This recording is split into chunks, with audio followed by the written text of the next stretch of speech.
нийгмийн даатгалын шимтгэлийн хувь хэмжээ ер нь хэдэн өв байдаг юм бэ?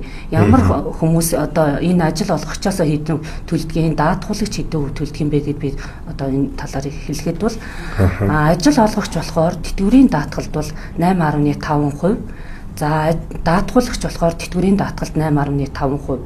За тэтгэмжийн даатгалд бол ажил олгогчоос 1%. Гэхдээ энэ бол нөгөө сар болгоны үндсэн цалин олгож байгаа цалин өснөөс ингэж төлдөг байхгүй юу? За даатгуулагчаас болохоор 1.8%, ажилгүйдлийн даатгалд ажил олгогчоос 0.5%, даатгуулагчаас 0.2%. Үйлдвэрлэлийн осол мэргэжлээс шалтгаалсан даатгалын өвчин санд бол зөвхөн даатгуулагчаас бол авахгүй, ажил олгогчоос авдаг. Тэгэхээр энэ ажил олгогчоос бол 0.5-аас 2.5% ийм ялгамжтайгаар авдаг. Яагаад гэвэл нөгөө ажил олгогч маань өөрөө бас ямар үйл ажиллагаа явуулж байгаа вэ? Хөдөлмөрийн хүнд нөхцөл үү, хортоо нөхцөл үү, эсвэл энгийн ажил мэргэжлөө үгээд мөн даатгуулагч маань тухайн үеийнхэн одоо барилгач нь уу, эсвэл ямар ажил мэргэжил ажиллаж байгаа вэ гэдгээс шалтгаалаад үйлдвэрлэлийн осол мэргэжлээс шалтгаалсан өвчний даатгалыг бол 0.5-аас 2.5% гээд ингээд нийтдээ 24-өөс 26.26%-аар төлөгддөг.